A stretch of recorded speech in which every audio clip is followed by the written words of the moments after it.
The BBMP recently announced a plan to construct an 18-kilometer tunnel connecting Hebbal to the Silk Board Junction. Successive governments over the last few years have been obsessed with either elevated road projects or with these kind of tunnel projects. Are these projects really required for Bengaluru? Are they really going to make a difference to the city? Are they a boon or a bane?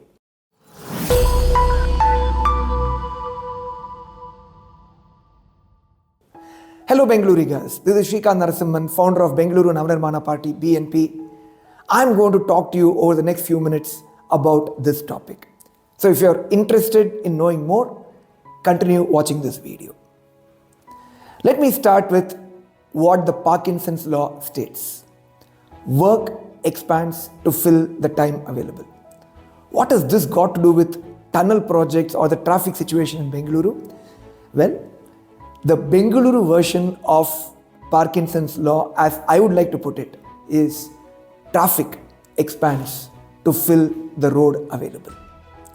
You keep constructing more and more roads, elevated roads, tunnels, the traffic will keep expanding to fill it.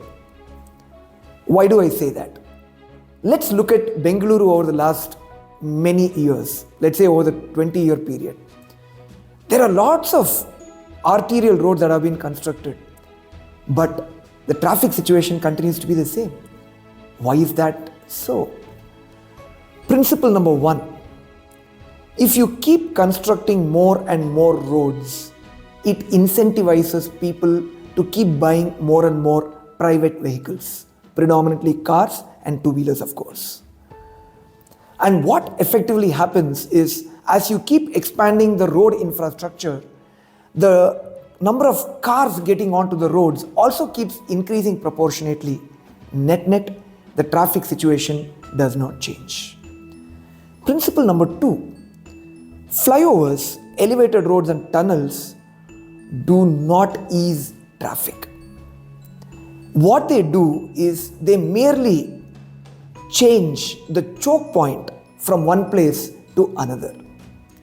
And by constructing these tunnels and elevated roads, all that the government does is, instead of having small choke points in many places, you will end up creating a few large choke points. There are a lot of classic examples that we know in Bengaluru.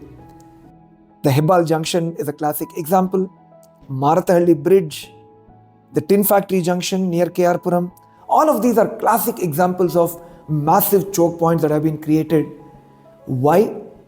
Because there are smaller choke points that existed earlier, and now because of the construction of outer ring road and other arterial roads, all these traffic, they have moved very, very fast and ended up choking some of these points.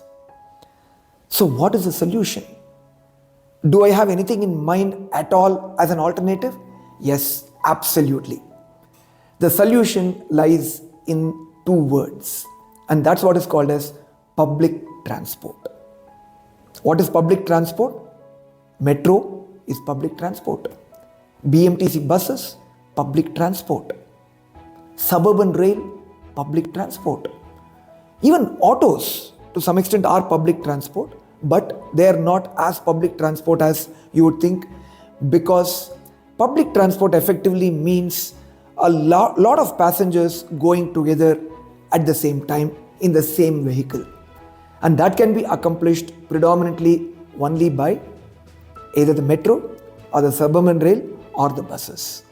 And this can be very well augmented by good pedestrian infrastructure, which is predominantly footpaths, as well as cycling infrastructure, coupled with what I call as last mile connectivity, which is feeder buses that need to go to the last mile from either metro terminuses or from metro stations or to any of the bus stands from which the BMTC buses go.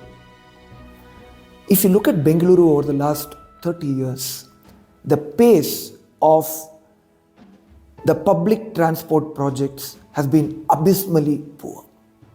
I am not even comparing our city with the world-renowned cities that have great public transport infrastructure like London, Singapore, Tokyo, etc. Even if we were to compare ourselves with other cities in India, whether it is Delhi, Mumbai, Hyderabad, Chennai, Kolkata, all of them have overtaken us substantially in terms of the metro connectivity. In Bengaluru, the metro project has been going on for decades and decades, and we still have only 2 lines. If you look at the BMTC fleet, the number of buses have not increased for many years. The suburban rail has been in the works for, again, decades without any political will to complete it. Instead, there is this obsession about elevated roads and tunnel projects. Why is that the case? That's because these kind of projects, the tunnels, the elevated roads, are money spinners. They run into thousands of crores, tens of thousands of crores, and that means it can fill the pockets of a lot of important people. Whereas the public transport projects do not create that opportunity for our politicians. And hence, Bengaluru has been suffering quite significantly over the last few years with a lack of adequate and sufficient public transport infrastructure. So what is my solution for Bengaluru's traffic woes? First, please expedite the pace of the public transport projects. Complete all the lines of the metro. Introduce new BMTC fleet. Complete the suburban rail project. Introduce feeder buses to provide last mile connectivity. And these feeder buses could be even vans and minibuses that we need. Improve the quality of the pedestrian infrastructure. Improve the quality of the cycling infrastructure, including cycling lanes. Encourage people to use public transport. I, for one, use public transport wherever is possible, and I'm sure many Bengalurigas will do the same if they are incentivized to do the same. And once you have done all of this, then let's see where the choke points come later. And for those choke points, at that point of time, we can always do flyovers or underpasses, or if required, even a tunnel project can be done. But none of those should be done before the public transport infrastructure is put in place first. That has been the bane of Bengaluru. So if you ask me, all these big projects are not a boon, but only a bane for all the reasons that I've explained. So come, let's work together. Let's push the government to expedite, to increase the pace of all these public transport projects.